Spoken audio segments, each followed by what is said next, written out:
நல்ல முள்ள இருக்கா போல் இருக்கேன்.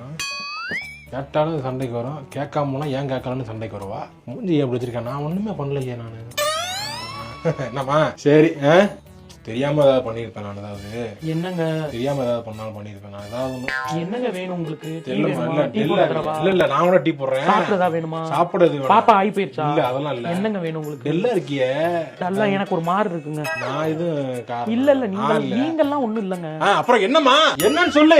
என்ன பிரச்சனைன்னு சொல்லு. அதெல்லாம் உங்களை அப்படி சொல்லக்கூடாது. நம்ம வந்து ஹாப்பியா இருக்கணும். உமன் வந்து ஹாப்பியா இருந்தாதான் வீடு நல்லா இருக்கும். இல்லன்னா ஒரு மாதிரி ஆயிரும்ல. என்னன்னு சொல்லு.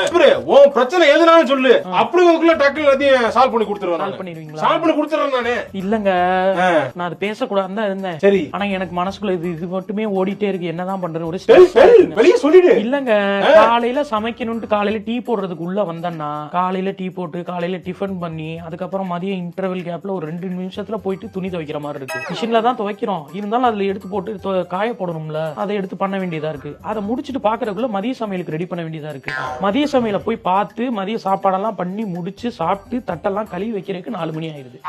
சரின்ட்டு உட்காரலான்னு பார்த்தா அதுக்குள்ள அடுத்து 5 மணிக்கு டீ போடணும் காஃபி போடணும்னு அந்த இது வந்துருது. சரி காஃபியை போட்டு உட்காந்து ஏதோ ஸ்நாக்ஸ் பண்ணி கொடுத்தோம்னா அதுக்கப்புறம் அந்த ஒரு 3 மணி நேரம் ஏதோ சீரியல் பார்க்கலான்னு உட்காந்து அந்த மாதிரி இருந்தாதான் உண்டு. அந்த டைம்லயே நைட்டுக்கு என்ன சமைக்கலாம்னு ஒரே ஸ்ட்ரெஸ்ஸாவே இருக்கு எனக்கு. என்னன்னாங்க ஒரு நாளைக்கு 24 மணி நேரம் இருக்கு.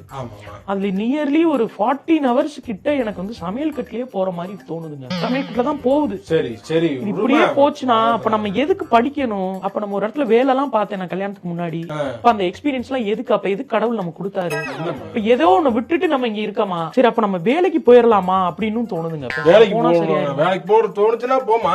வேலைக்கு போலான்னு தோணுது. ஆனா போனா பாப்பாவை யாரு பாத்துப்பா அப்படின்னு அது ஒரு ஸ்ட்ரெஸ்ஸாவே இருக்கு. ஒரு ஏதோ தப்பு பண்றோமோன்னு ஒரு கில்ட் ஃபீலாவே இருக்கு. என்னங்க பண்றது? என்னம்மா எனக்கே தெரியல.